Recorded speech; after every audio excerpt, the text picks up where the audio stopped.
దేవుని పరిశుద్ధ నామానికి స్తుతి కలుగును గాక. రూతు మహలోనుల గురించి మాట్లాడుకుందాం. రూతు గ్రంథము 4వ అధ్యాయము 10వ వచనములో రూతు మహలోను భార్య అని ఉన్నది. అయితే ఈ రూతు మోయాబు దేశస్థురాలన్నమాట. మోయాబు దేశస్థురాలు, అన్యురాలు. మోయాబు దేశస్థులందరూ కేమేషు అనే ఒక విగ్రహారాధనకు వాళ్ళు ముగ్ధులై ఉన్నారనమాట. అందులో ఈ రూతు పూజారిగా చేసేదన్నమాట. అంటే ఎంత భయంకరమైన స్థితిలో ఉన్నదో మనం జ్ఞాపకం చేసుకోవాలి. అయితే ఆ పూజలో తన భర్తను కూడా పాలు పంచుకునేలా చేసింది. అయితే ఈ యొక్క మహలోను మెడలో దేవుని 10 ఆజ్ఞలు గల ఒక లాకెట్ తన మెడలో ఉన్నది.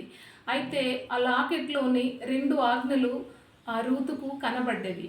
ఏంటిది? నరహత్య చేయవద్దు, వ్యభిచరింపవద్దు అనే 2 ఆజ్ఞలను ఆమె చూసి వాటి గురించి తన భర్తను అడిగింది. అయితే మహలోను ఆమెకు సువార్త చెప్పాడు.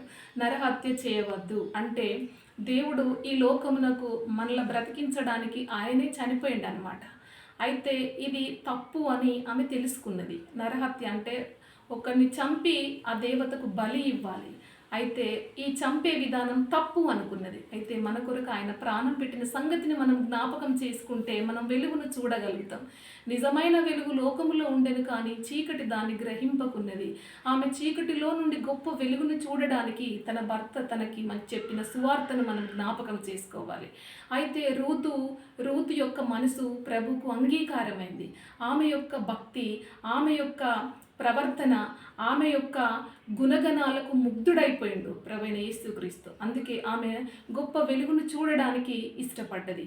సువార్తను చెప్పినప్పుడు ఆమె విచక్షణతో ఆలోచన చేసి వెలుగు వైపు ప్రయాణం చేయడానికి ఆమె ఇష్టపడ్డది. అయితే ఆమె అన్యురాలు కదా, కులం లేదు, మతం లేదు, ప్రాంతీయ భేదం లేదు, పేద ధనిక లేదు.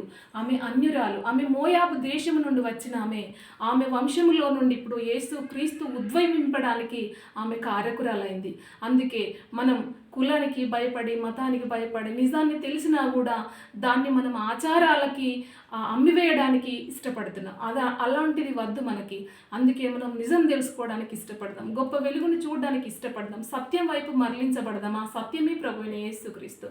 అందుకే మనం సత్యాన్ని చూడగలగడానికి, చీకటిని మనం వదిలేయడానికి, ఆ రూతు వల్లే మనం వెలుగును చూడడానికి ప్రయాణం చేస్తూ పరిగెత్తినట్లయితే మనం ప్రభు చేత ఆశీర్వదించబడిన వారం. Thank you.